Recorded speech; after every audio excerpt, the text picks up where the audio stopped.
ठीक है। हेलो नमस्कार आप सबको। आज इस वीडियो में हम लोग करने वाले हैं पेज नंबर 26 एशचंद का रिवीजन, जो थियोरिकल क्वेश्चन है उसका। ठीक है। पहला सवाल 14th ए का है। What do you understand by the resistivity of A substance?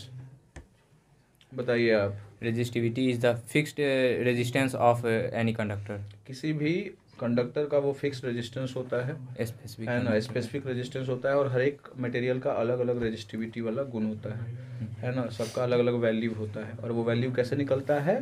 तो किसी भी वायर को 1 मीटर लेंथ और उसका जो एरिया ऑफ क्रॉस सेक्शन है अगर वो 1 मीटर स्क्वायर है, और उसमें जो एक्सपेरिमेंटली देखा गया लैब में कि जितना रेजिस्टेंस वो प्रोड्यूस कर रहा है उस वैल्यू को रेजिस्टिविटी का वैल्यू मान लिया गया।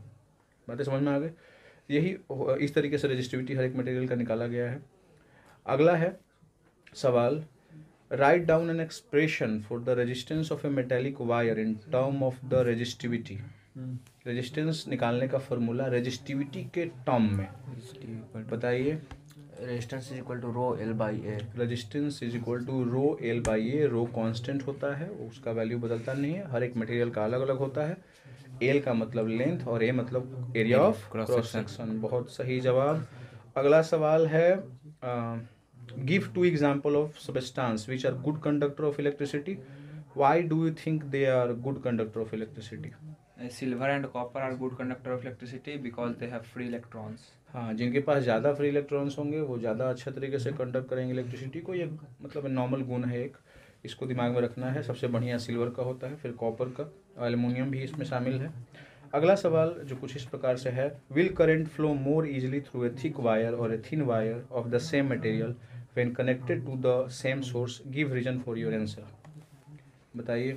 थिक वायर से, थिक वायर से करंट आसानी से फ्लो करेगा। Reason because it has area of cross section is inversely proportional to the resistance, है ना। तो अगर एरिया ऑफ क्रॉस सेक्शन ज़्यादा है, मोटाई ज़्यादा का मतलब रेजिस्टेंस कम हो जाएगा, तो करंट जाएगा ज़्यादा।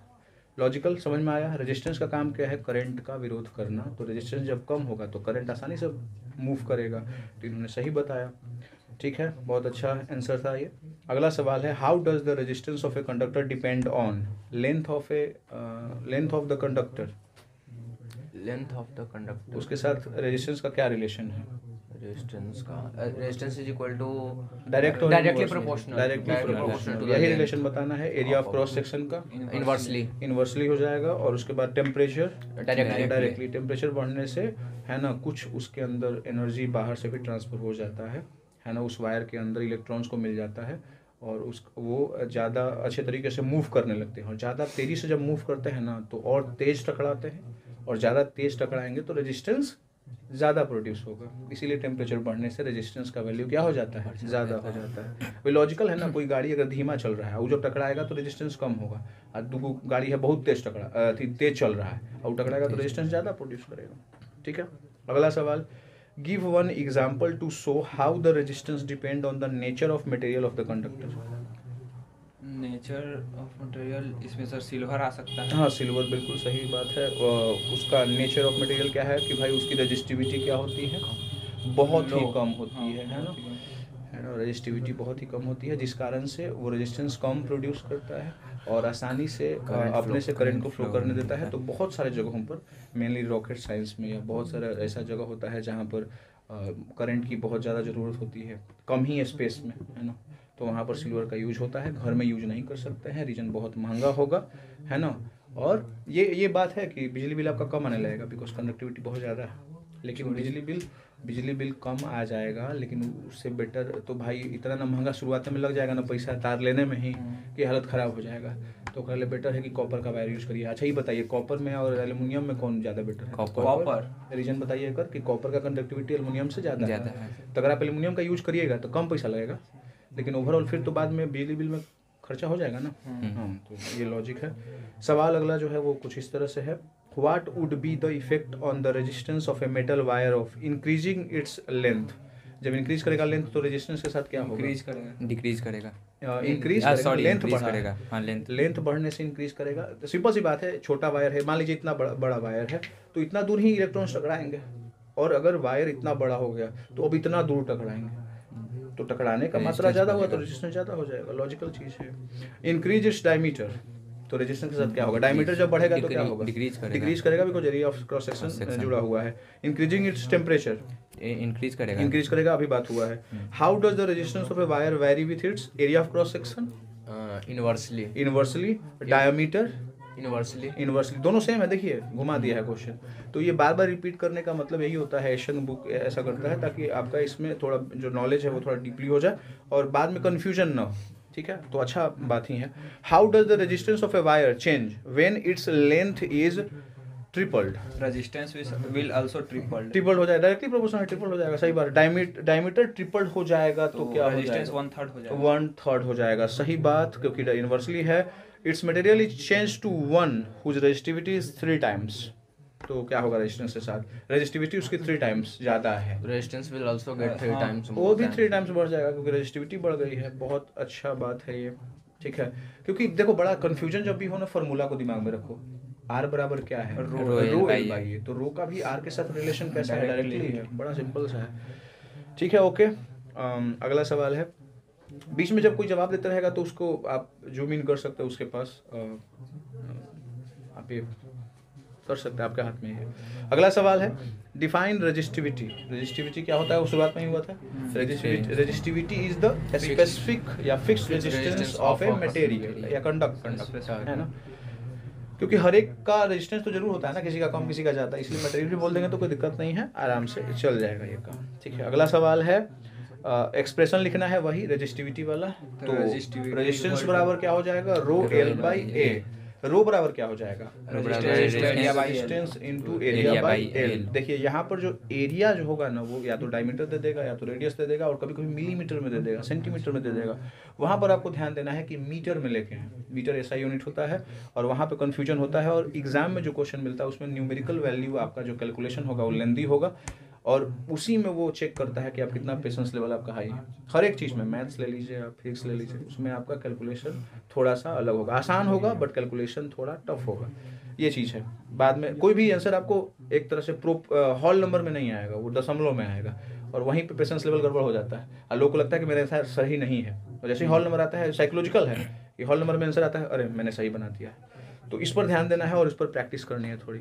अगला सवाल है, हर एक सिंबल का बताना है, वो तो सबको पता है कि रेजिस्टिविटी का सिंबल क्या होता है, रो होता है, वो पी की तरह लिखा जाता है, आपको पता होगा।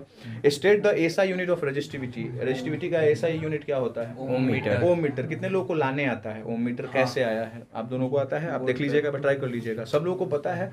देखिए किसी भी चीज़ का यूनिट लाना बड़ा आसान है अगर उसका फार्मूला पता है, तो बड़ा सिंपल सा है। तो रेजिस्टिविटी का फार्मूला पता है सबको, resistance into area by L, नीचे मीटर आता है, 1 मीटर कटेगा तो ओम मीटर हो जाएगा, कितना आसान है ना, कोई भी चीज़ याद करने वाली नहीं है। अगला सवाल है, रेजिस्टेंस एंड रेजिस्टिविटी के बीच में डिफरेंस बताइए, कौन बताना चाहेंगे, बता दीजिए दोनों में से कोई एक।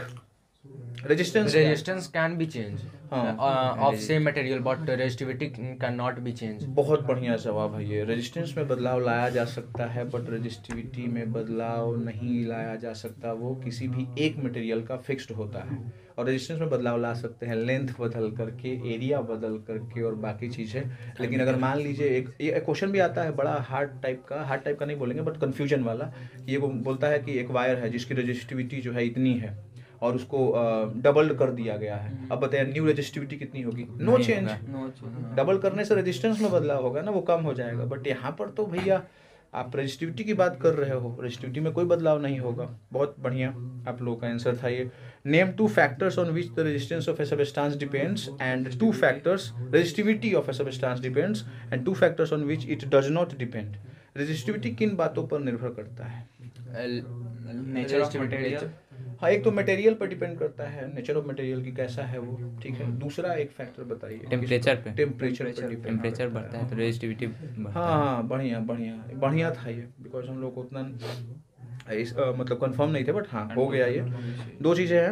अगर किसी को दूसरा आंसर भी मालूम हो, अगर हर एक सवाल का कुछ एक्स्ट्रा, तो आप कमेंट करिए और उसमें आप हेल्प कर सकते हैं। अगला सवाल है, when the diameter of a wire is doubled is resistance becomes one मतलब हाफ। डायमीटर जो है अगर डबल्ड हुआ है तो रेजिस्टेंस क्या हो जाएगा, जल्दी बताइएगा। 1/4 बिकॉज रेडियस होता है डबल हुआ है तो रेडियस डबल हो जाएगा, और रेडियस मतलब पाई आर स्क्वायर है ना। तो ऐसे एरिया जब कहेगा तब जितना टाइम्स वो उतना टाइम्स कम, लेकिन जब डायमीटर दे देगा या रेडियस तो स्क्वायर कर देना है। सिंपल सी बात है, क्यों? क्योंकि स्क्वायर के फॉर्म में एरिया निकाला जाता है, पाई आर स्क्वायर, सबको पता होगा, ठीक है। तो ये मैं एक ट्रिक ही बता दिया आप लोगों को कि जब एरिया दिया रहेगा तो बोलेगा कि उधर 2 टाइम्स, इधर हो जाएगा हाफ, उधर बोलेगा 3 टाइम्स, इधर हो जाएगा 1/3, उधर हो जाएगा 4 टाइम्स, इधर हो जाएगा 1/4। रेजिस्टेंस में बदलाव ऐसा होगा। लेकिन जब बोलेगा रेडियस की बात, रेडियस में बदलाव अगर 2 टाइम्स होगा तो इधर 4 टाइम्स कम हो जाएगा, उधर अगर 3 टाइम्स होगा तो इधर 9 टाइम्स कम हो जाएगा। समझ में आ गई बातें? चलिए बहुत बढ़िया, अच्छा जानकारी प्राप्त हुआ हम लोगों को, पता था तो पहले से भी। If the diameter of a resistance wire is halved, है ना, then the resistance become 4 times more than previous one या ओरिजिनल वन जो भी था पहले से। When the area of a cross section of a conductor is doubled, area is doubled, resistance become half ना, half. देखो बड़ा सिंपल सा है, दोनों दे ही दिया एक तरह से। The resistivity of A copper metal depends on only one of the following factors. This factor is, options में दे देता हूँ, length, thickness, temperature, area of cross section. Temperature अभी बताया गया था, एक nature of material और temperature पे depend करता है resistivity. If the area of cross section of a resistance wire is halved, then its resistance becomes 2 times because area की बात हो रही है। फिर से इसमें डायमीटर नहीं है, रेडियस नहीं है, वो रहेगा तो दुगना कर देना है, मतलब स्क्वायर कर देना है। 2 का स्क्वायर 4, 3 का स्क्वायर 9, 4 का स्क्वायर 16, सबको पता है, और उल्टा कर देना है, मतलब 1 बटा कर देना है, क्योंकि इनवर्सली प्रोपोर्शनल